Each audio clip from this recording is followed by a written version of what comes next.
Hold up.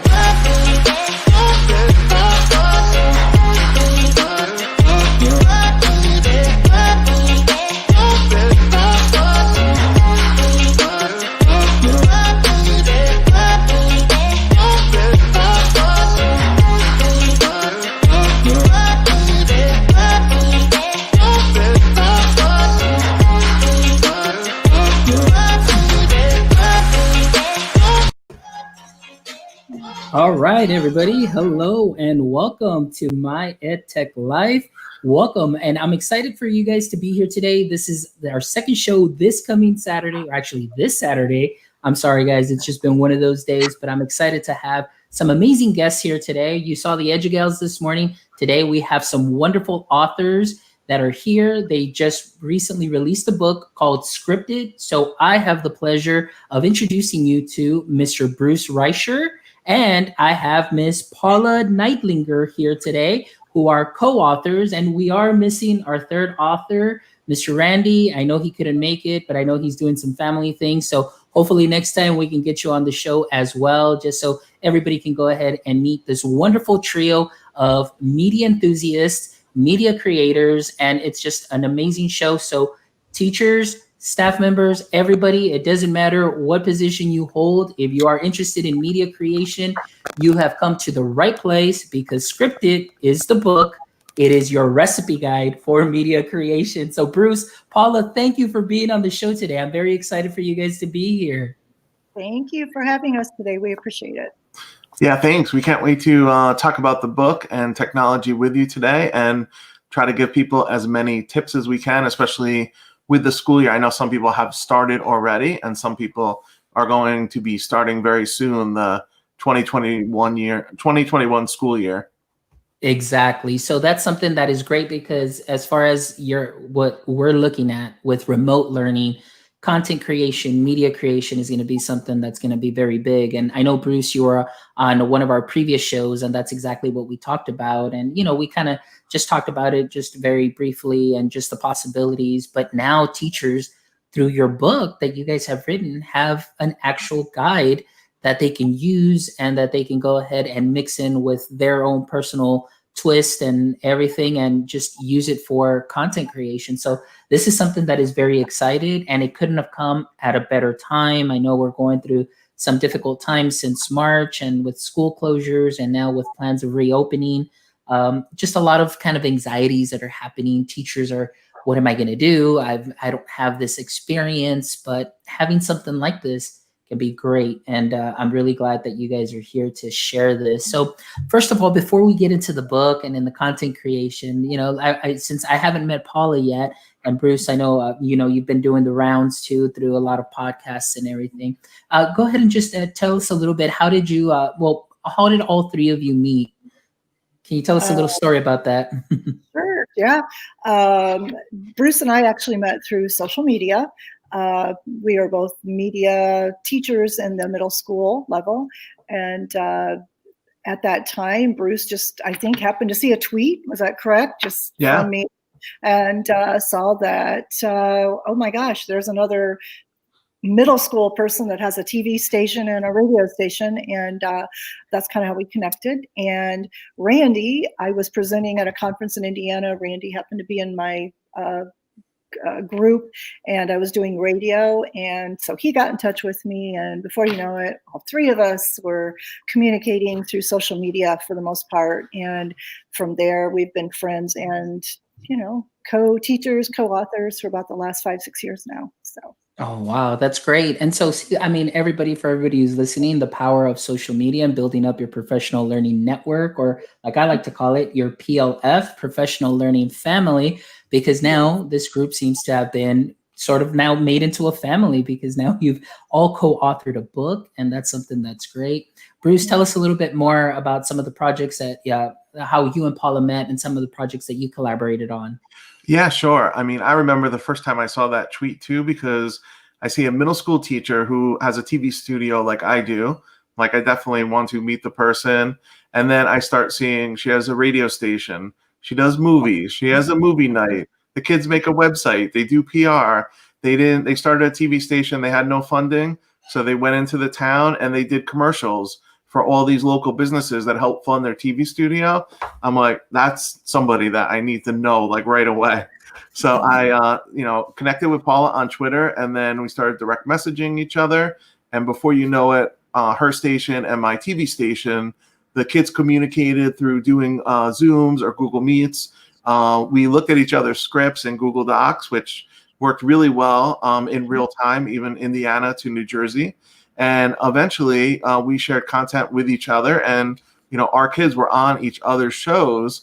And it was really, remarkable that it was easy enough to do, just to hop on the computer and have the kids communicate. And some of the kids still, have friendships that go on now. And then, of course, our friendship, has kept going. And, that's how we met to do the book. And one back to school tip I would give people is get on Twitter. If you're not on Twitter, get on. And then everyone lurks in the beginning. You read a lot of things that are there. And even if you don't want to post anything, if you find someone in your curriculum area that is posting awesome stuff, send them this DM, direct message. And I almost guarantee you that anybody you send a direct message to, they will write back to you, and it becomes like a personal, conversation. And I don't think enough people take advantage of that, because they think if I DM this person, they don't know who I am. I don't know if they're going to send me back a message. And I'm here to say, 99% of the time, they will message you back, maybe not right away. But I think that's an underrated tool that a lot of people, educators, don't use sometimes. Mm-hmm. And I think that I really enjoyed what you're saying as far as making that connection. And now, prior to this, pedagogy has changed, or practice has changed, where, we're no longer in, just regular brick and mortar schools, but now we're doing stuff remotely. But even before that, I love the story, the way that you shared how you and Paula were still working remotely, collaborating through some of the G Suite tools that you were using. And then the students were collaborating and working with one another. And that's something that is amazing, how you've made that connection with somebody else in a different state, and you're providing that experience for your students, and now even paying off where you guys ended up meeting, and how Bruce was also stating, professional learning networks, get on Twitter, send that DM, and you'd be surprised, and that's a similar story into how I met Bruce as well. Bruce and I had been following Bruce for a while, never had a chance to actually meet him in real life, but then I ended up meeting him virtually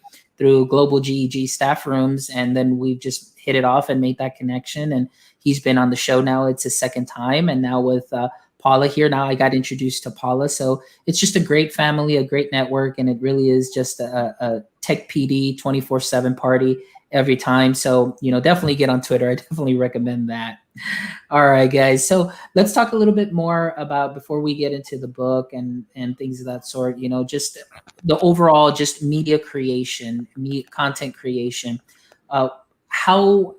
How does that work, or what are some of the things that you would recommend, especially to teachers, that are moving now into this virtual field, these virtual classrooms? How do they start? What would be some of your best advice? Go ahead, Paula. Ladies first. Oh, thank you.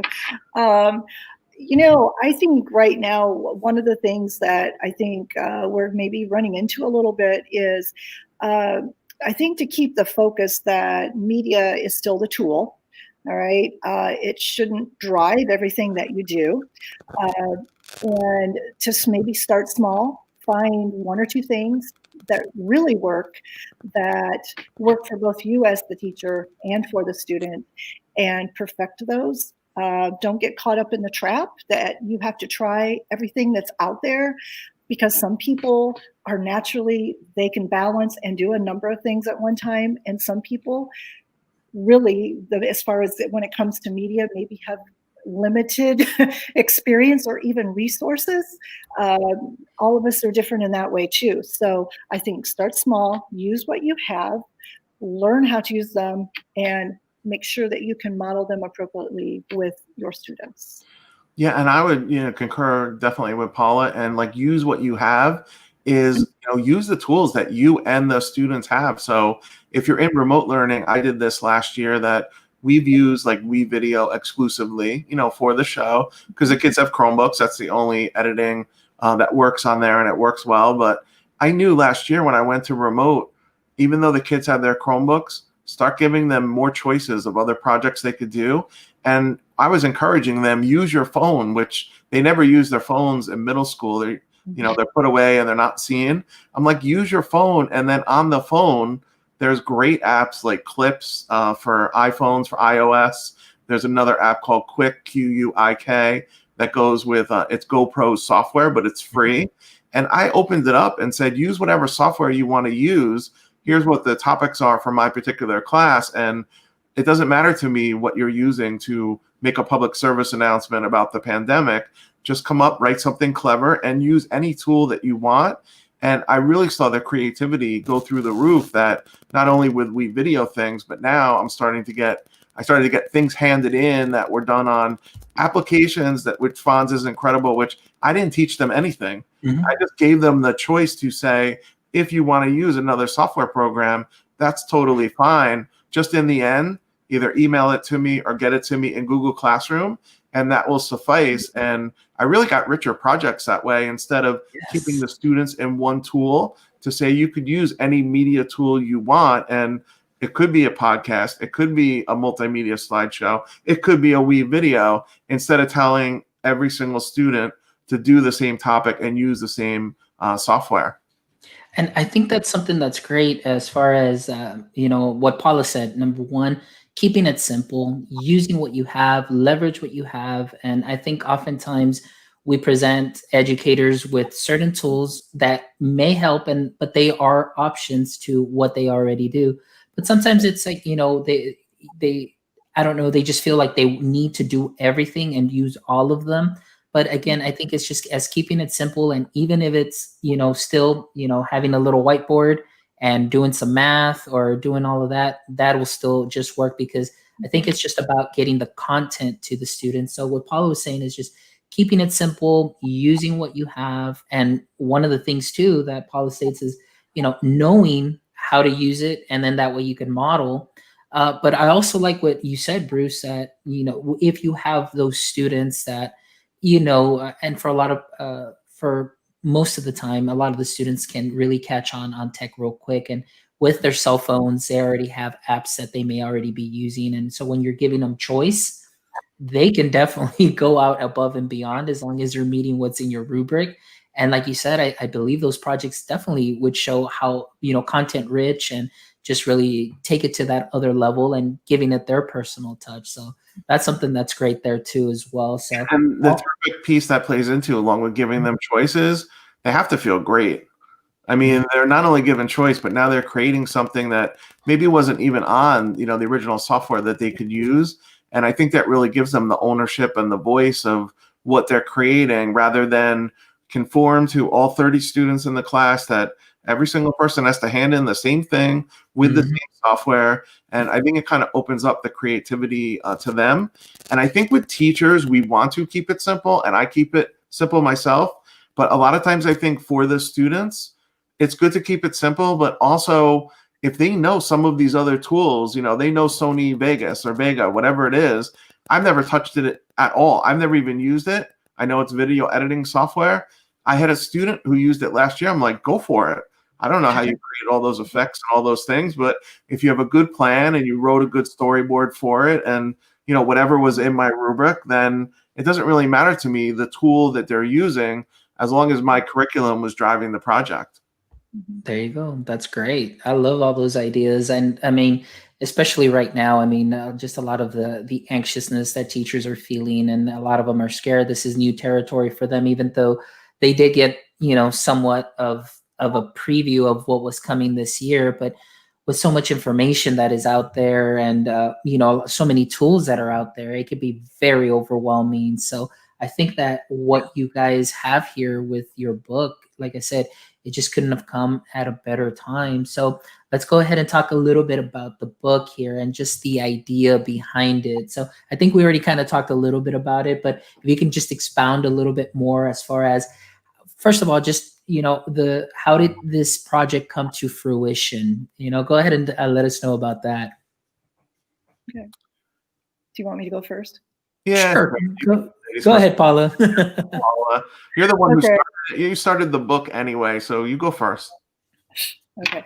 All right. Well, this is a picture of the book. We, I think we started this because for those of us in middle school, especially, at least in Indiana, there is specifically not media standards per se. And so we all created our own curriculum from scratch, kind of grasping at the standards that we could pull from English, journalism, etc.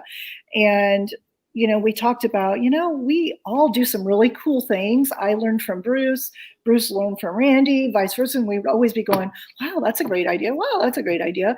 And so it was like, we should really just put a book out there that is more of, if you are starting and you don't know where to start, here's what we did.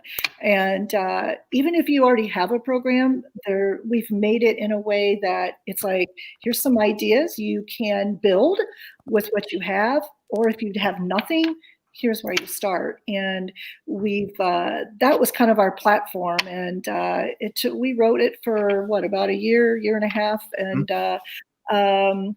edited several times. And I think what we came up with is that type of a book that is really for anyone at any age. Yeah, and I know our conversation in the beginning, I remember it so well, Fonz, is we couldn't find a book. Like, we looked high and low, and the books we found on, media production and video production, they were from 2005 and 2010. And in technology, as we know, that's light years ago. I mean, once something comes out new, it's obsolete the next day. That, if something is 1 or 2 years old, it's very old. So when we looked at some of these things, and a lot were for college, textbooks, and they weren't recent, they weren't really recent materials. And that was where part of the idea came from. And then, as Paula said, I think the three of us had energy and synergy just to say, you know what, let's just write it ourselves. And I'm really proud of that. We didn't interview one person for the book. Like the three of us, this is all our firsthand work, tips and tricks that we did with students of, things that do work. And we really didn't crowdsource anything in the book to go visit schools and find out what they're doing. Frankly, we have the schools coming to visit us, like to see what was going on in our TV studio or radio station or movie night. And we really made the book for everybody, K through 12, and just start at where you're at. And I think an important part of the book as it evolved is you don't need money to start. Start with what you have. If you have Chromebooks, iPads, if you only have phones and that's it, if it has a microphone and it has a camera, just start there and start small and build it out. And I think when some people think of, oh, I'm making a media creation program, well, what do I need? $2,000, $5,000, $10,000 to start? And I would say you need about $150 Chromebook, maybe. As long as it has a microphone and a camera and you bring your creativity to it, whatever the students are going to create is going to be fantastic.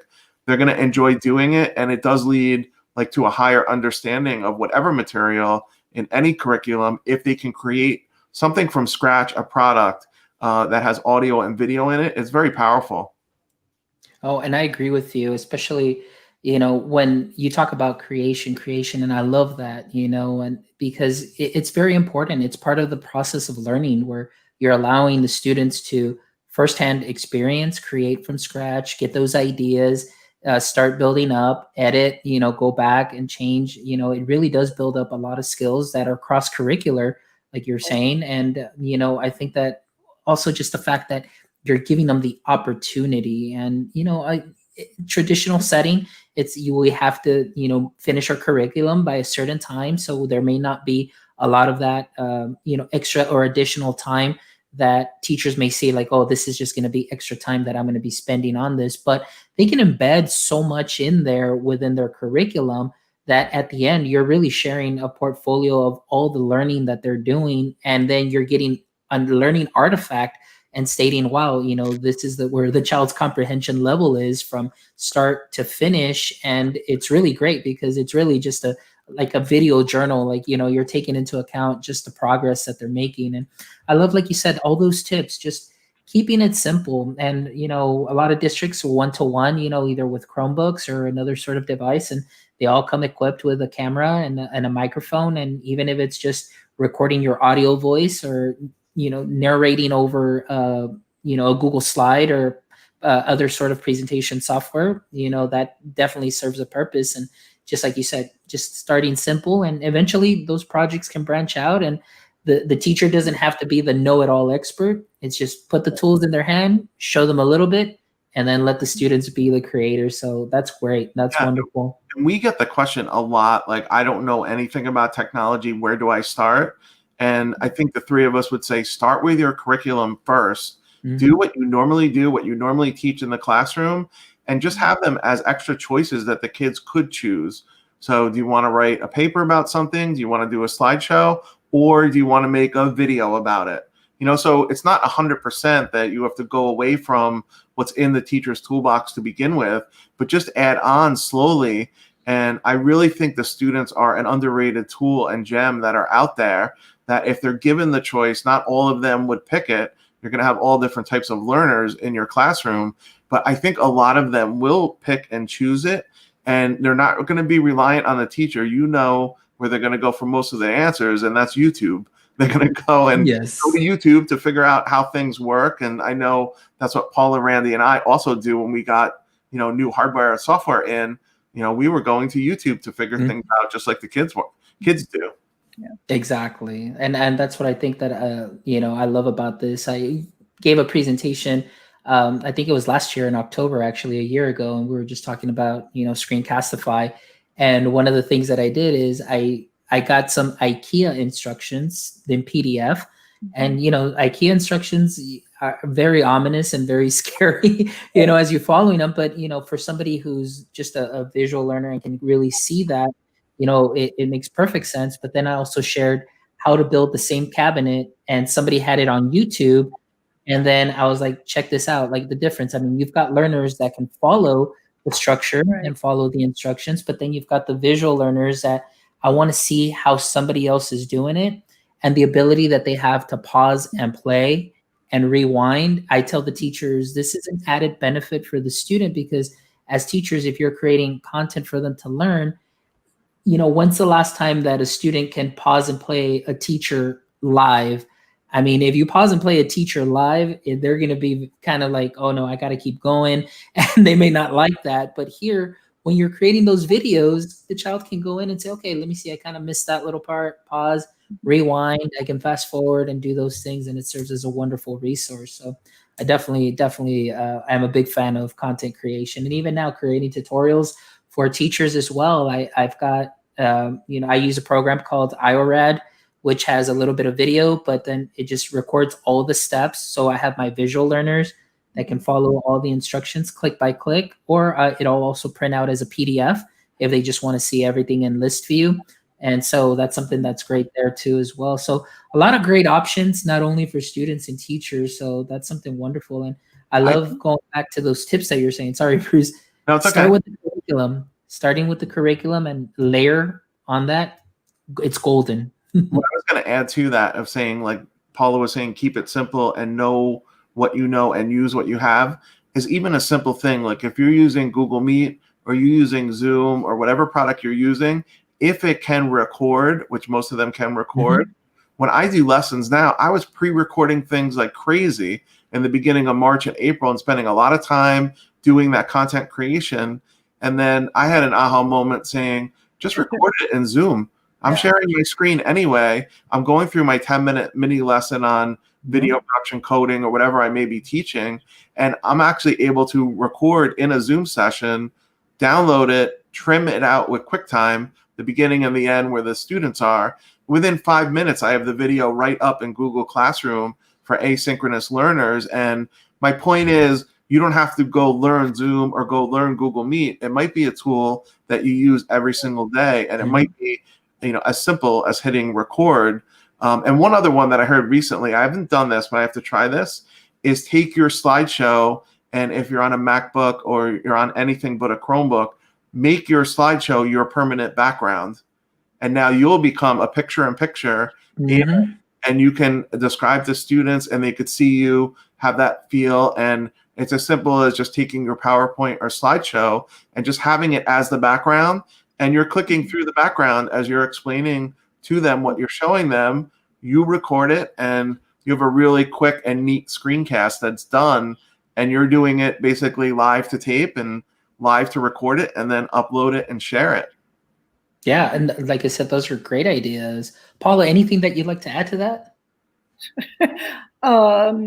Well, do you want me to talk about something different, or? Well, actually, no. Well, what we can do is, Paula, let's go ahead and transition to this. And what I'm going to do is I'm going to go ahead and share my screen here, and I'm going to share. I did share out the website info here. So now, Paula, this is what you're working on, right? This is part of your project, the website. Oh, yes, I do the website. Yes. Excellent. Can you tell us a little bit of what all our viewers and our educators can find here through the website? Right now, keeping it simple right here at the beginning, on the front page is just an intro to the book. And if you scroll down where you can purchase the book, if you are ordering, for instance, for maybe your staff or several people in your department, you can buy them by bulk through EduMatch, who is our publisher to begin with. They're available on Amazon and Barnes & Nobles as well. Barnes & Noble, sorry. Down at the bottom, we have our calendar. So you can click there and then see the different podcasts that we're coming up on. So then back up at the beginning, if you go up to the tabs and go to resources. We have 3 partners, Backbone Network, which is Backbone Radio Network, WeVideo, and Wakelet. And all 3 of these companies have written a portion of our book. They are in one chapter for our software, so they are our partners. Backbone Radio is what Randy and I use for our radio. We have internet radio, which is radio in the cloud, basically. And Backbone has partnered up with us, and they are now offering kind of a special package for any K through 12 school that wants to now get started with radio in their school. So that's been a great asset. They're a great company. WeVideo, all 3 of us use WeVideo for our video editing. So we have a teacher tab there, kind of a hub that they're providing. And then Wakelet. Wakelet is a curation site that, again, I know Bruce and I use, and I think Randy is using. And the great thing that we've done with Wakelet now is we actually have a Wakelet page. So as the year goes on, we will update the Wakelet page so it'll kind of be an add-on to the book, because we know technology changes constantly. So Wakelet will give us a way that you can kind of keep up to date with things that are going on that might help you with what's in the book. Oh, this is great. These are wonderful resources that you guys are sharing. But I want to go back to just the beginning, Paula, because I really love this part. I mean, this is actually where the part that I got here, but just the recipe guide to creating successful digital media. But again, it's just for a book for educators, providing scope and sequence digital media in the classroom. So again, teachers, educator friends, all of you guys that are out there and just feel like overwhelmed and not knowing where to start, I highly, highly recommend that you get your hands on this book. And because it is going to be something that, even though Bruce said, so as technology, comes about, it'll be obsolete. But I don't want you to think of the information that you're going to find in here obsolete, but just think of it as a building block and a foundation. If this is something that you're just going to be starting with, something that you're barely going to immerse yourself in, this would be a great way for you to go ahead and start and just build your skill set, your knowledge set, and you're going to be learning with the students at the exact same time. And I promise you, something like kind of what Bruce was saying, oftentimes we're going to be learning more from them when you give them the ability to go ahead and create. So I really love this right here on the website. And I just want to talk a little bit more about here your partners. Can you, Paula? I'm not very familiar with internet radio. This is the very first time that I hear about this for school setting. Can you tell us a little bit more about Backbone and how you've used it and how Randy have used it? Yeah, Backbone was probably the best thing that ever came into my educational life. um, and I think all three of us, student voice is really important to Mhm. all of us. And we do a lot of podcasting, and the idea was, why don't I just have my own radio station? And that's what Backbone provides. So students literally have their own radio station without an FCC license, without paying any kind of money out, and it's 24 hours a day, 7 days a week. It's in the cloud automation, so programming is constantly going. So I primarily use it as talk radio. I can program music, obviously, but we use it. For instance, we'll go to the football or basketball games, and I'll Mhm. teach students how to do play-by-play sports. So they will learn how to do live play-by-play sports. Go to a concert. If parents maybe can't come to a concert, we can go in there and record the concert live as it's happening, and Wow. parents could listen to it. We have guest speakers in. They're on the radio. One of the big challenges, I think, for all media is to get your whole school, embraced in the whole idea. So we take the radio into a classroom because it can go anywhere with you because it's just a computer. And that's how we get other curriculum, like buying into, like, wow, I'm on the radio right now. We downloaded on the TuneIn app, so you could get in your car, tune in the TuneIn app on your radio in the car, and listen to your child that day on the radio. Backbone Radio, they are the hub of this cloud, basically interface. They also have talk. Telephone. So I actually have my own telephone number for our radio station. So you could actually call into my radio station. We could talk to you. Um, they have a new component called Lucy, which would be on the telephone so students could go down onto a football game and actually get onto our station through their telephone, do the live recording, and run right through our station. It's kind of endless, but they have teamed up, as you can see here. They have a page dedicated to us on their website, and they have put together a K through 12 package because people don't know where to start. They're like, what microphones do I need? What do I need to start a radio station? And they've actually provided it here for you so that they will actually get the equipment and help you put the whole thing together, which I didn't have at the beginning. That's a picture of my students, actually, that they have there from a while back. Wow. So that was a few years ago, I think. But, I in my classroom, we did choice. Students could choose to be on the radio, the TV, the website, all kinds of things, so that they were all, being able to express themselves in multiple ways. And I can tell you, Fonz, I don't have the radio station at my school, but I've seen this firsthand when I went out to write the book. I went out on spring break to Indiana, and Randy's students are elementary students. So you see students who are 8 and 9 years old just put on a headset and start DJing like no problem. And he had them spinning records on Friday. He has them doing all different types of shows. And you forget that these students are second, third, and fourth graders who are going live on their student radio station.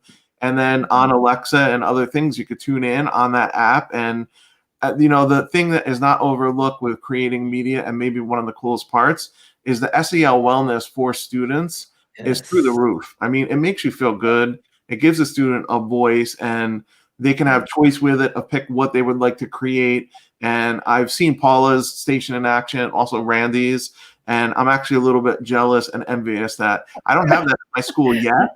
I would like to have it at my school, but we're lucky enough on the website, and this is going to be a great learning curve for me. We're going to have a scripted educator radio station right on the website. I think there's a tab for it on top. And I'm really looking forward to us pushing out content, doing, live call-in shows, doing podcasts, and we have a central place to put it, on our website. And I really think this is a tool that I know this is a tool. I don't even think that I've seen students use it, and it's fantastic. You can use it for any curriculum, have them do any type of podcast or radio show, and Backbone is really a great product. Wow, this is amazing. Like I said, this is the first time that I hear about it. And just with what you're telling me, I'm really just in awe of it because again, like you're saying, it's just the wellness, the SEL, but also just the creativity, the outlet that you're giving students to just be able to, put out like, and what I love what Paula said is like you can take this into a classroom and you can record a classroom, you can create a classroom channel, you can take it to the sports games, to concerts and things of that sort. And parents don't have to miss out on anything. But the best part too is that the students can be the ones that are all hands on deck creating this and putting this together and learning those valuable skills of collaboration and soft skills that are cross curricular and they can apply into any subject. So I think that this is something that is wonderful. The next one that I wanted to talk about is this one. I know that you had the Ideas Hub here from We Video, and I know Bruce and I are both We Video ambassadors, and We Video is definitely just a great tool that teachers can definitely get their hands on. So tell us a little bit more about the Ideas Hub, Bruce. Yeah, this one is a fantastic page. If you scroll down a little bit, the Ideas Hub on the far left, you can actually go and start searching through it. So you want to pick a resource type, you want to pick your curriculum, you want to pick for green screen, your grade level. It actually will go through all of those videos to the right and let you search through them. And this is a fantastic way if you're just starting with We Video, you have all the exemplars right here for you. Hey. Or if you've used We Video for a while, right? Jen Lieband's on there. There's a whole bunch of great educators who are also Google Innovator educators and Google trainers, are all on there. Along with, you'll see a lot of that girl who says, like, go up to the news one that you just passed. John Klein, who's the education person for the country for We Video. That's his daughter. She's in a lot of the green screen ones. Yes, I've seen her. The same student. It's really a great database of exemplars. And if you're just starting out with We Video, I think it is great to see, here's some of the possibilities that I could do. And they're all right there. Even they give you, click on lesson plans. They have for remote learning and lesson plan choice boards that are done for you. And you can, that's actually in a Google slide that someone created all of those different choices that you can pick. So it's a really rich place to go, and you just go through the education part of the We Video site. And I use it myself a lot for exemplars to show students. And then, once I find a person like a Jen Liebman that, is fantastic, then I'll go, find her on Twitter, find her on her website, and, there's even more that's there. So that's a great resource that We Video has. And also, we don't have on our site, but wevideo.com/academy.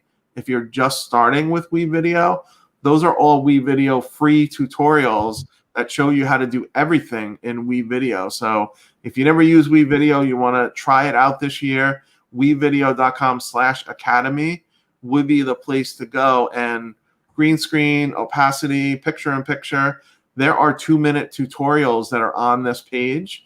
And we're very lucky and we're very proud that Nathan Langrad, who's the education CEO for We Video, he's written a section in our book about how all of these tools could be used to create media.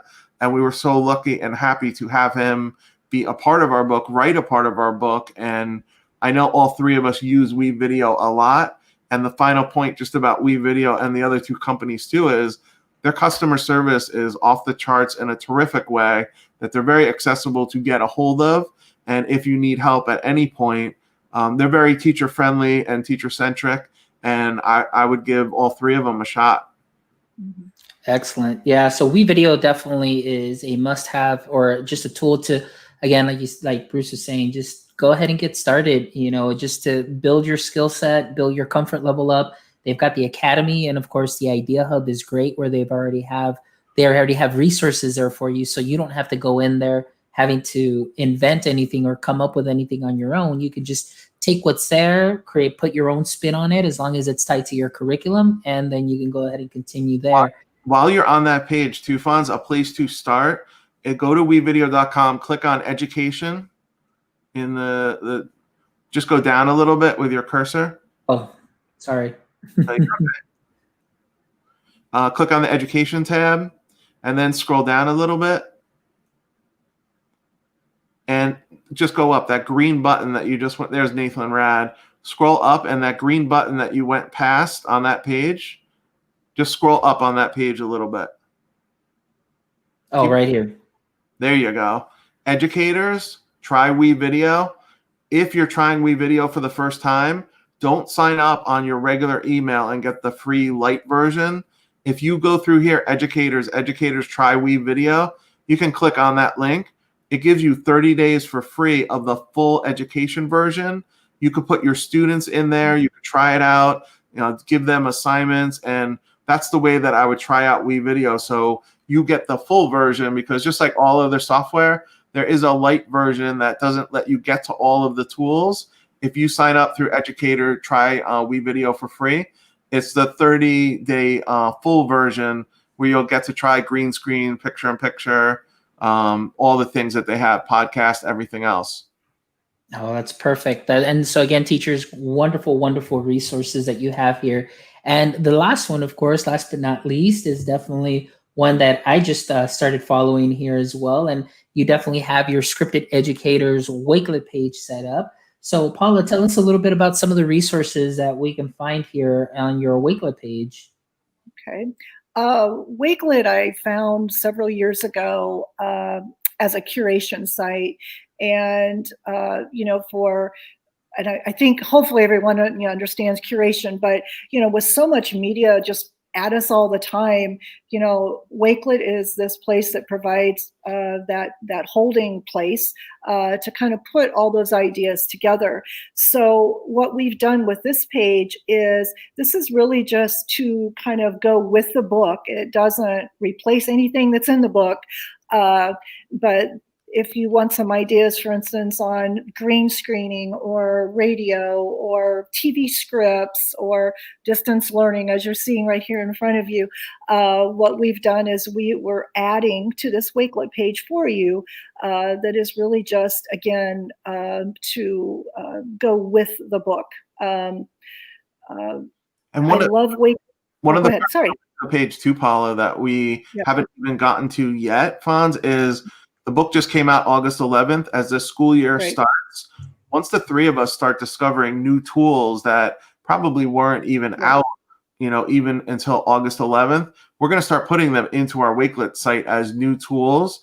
And we really talked about that's one of the ways that we want to keep the book fresh and keep it updated is on this scripted site. We're going to make a folder, for updated tools for the 2021 school year, that maybe tools that weren't even really around yet, like StreamYard would be one of them that people were just kind of discovering, in remote learning. And now we have a great place to add it from our computer. I actually like to use my phone the most, just when I'm finding resources, I can quickly flip them and put them into a folder in our Wakelet site.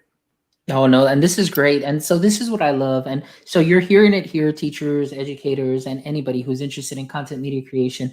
I think that Bruce, Paula, and Randy have done such a great job at thinking out the process of the book that even with this additional Wakelet page, it's just an additional resource to that page. And I love the way Bruce said it. It's a great way to keep the book content fresh, that as you go through the content, you're building up that skill set, you're building up that confidence. Bruce, Randy, and Paula are going to be adding to this Wakelet page that ties to the book. And again, you can get familiar with some of the new stuff that is out there. And I think this is just a wonderful idea, for you, what you guys are trying to do with providing those additional resources, keeping it fresh, continuous, and it's something that so many people will benefit from. And I did share the link right now here in our comment section, so that way our viewers can go ahead and grab that link as well. And so I'm very excited. Paula, you did a phenomenal job with the website, Randy and Bruce, and all three of you, with the book itself. So I'm really excited for what is, for everybody that gets their hands on this, what they're going to be able to do, what they're going to be able to accomplish, but more than anything too, on the student aspect of it, what students are going to be able to create, what they're going to be able to do, and how they're going to be able to learn. So very exciting stuff, guys. I'm really, really happy for you guys. And, again, just thank you guys, for everything that you're doing.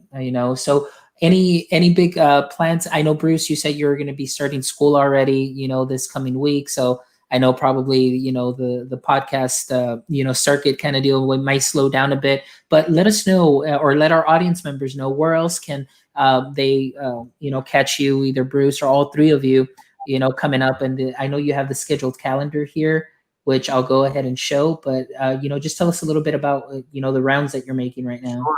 We're going to be on the Sweet Talk with Kim Matina Monday night at 6 p.m. Eastern. She has a fantastic show about all Google tools, but also media creation. And there's something in the water in New Jersey because she's another Yes. person. Great. And then we also have other podcasts that are coming out that we've recorded, and we're waiting for them to release 2 or 3 other ones, that we've done. But I want to talk about one point you were saying, which is a really terrific point, about collaboration and future skills. And I think we've kind of modeled it in the book. Like, I would never want to do this book again by myself.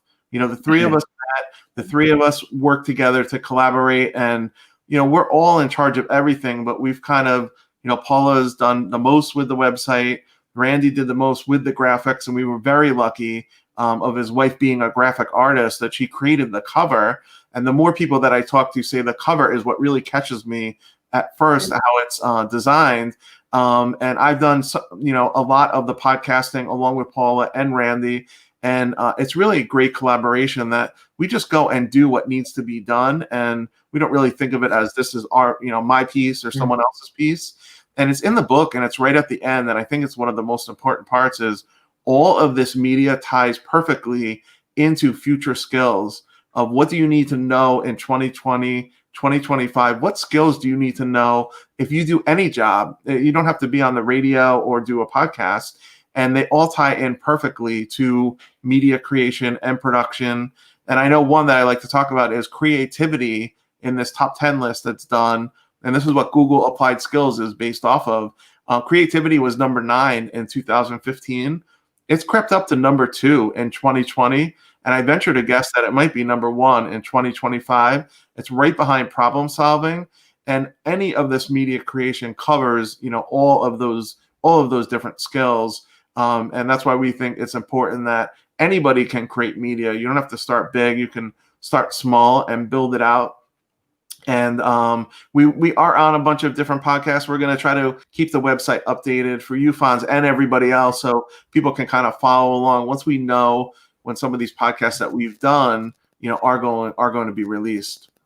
Awesome. Well, I just want to thank you guys. You guys have, just really made my day, and you made our audience's day as well, because again, I can't speak highly enough of this wonderful resource, this book. And so everybody, again, let me go ahead and just show you the website. Again, it's scriptededucators.com. And there on the front page, you will know exactly where you can go ahead and order from. And again, they do offer bulk discounts right here through EduMatch Publishing. So go ahead and check it out. Those of you that are out there, teachers, feeling that a little bit of that anxiety, not knowing where to start, this would definitely be a great way for you to start. And again, this can take you, this can set you up for pretty much the rest of your career as far as content creation, because again, this is that strong foundation that you're going to be building. And then Bruce, Paula, and Randy are going to be keeping the resources fresh through their Wakelet page. So definitely it is an investment that you're definitely making. So it's always very important, invest in yourself, because these are tools that are going to be here and it can make your job a little bit easier. But more than anything, the student benefit of it, the creation process, all of that to me is the big winner right there. So Bruce, Paula, and I know Randy, if you're going to be watching the replay or listening to the podcast, thank you so much for doing something so great for educators all around. And I can't fail to mention it enough. It couldn't have come at a better time. So thank you guys. I appreciate you guys being here. And to all our audience members, thank you so much for joining us today. Thank you for making us part of your day today when we had 2 shows. You guys are troopers, so hopefully you were here today as well. And again, please check out scriptededucators.com. Get yourself a copy of that book and enjoy the rest of your afternoon, ladies and gentlemen. And don't forget to stay techie, my friends. Thank you. Thanks, Fawn.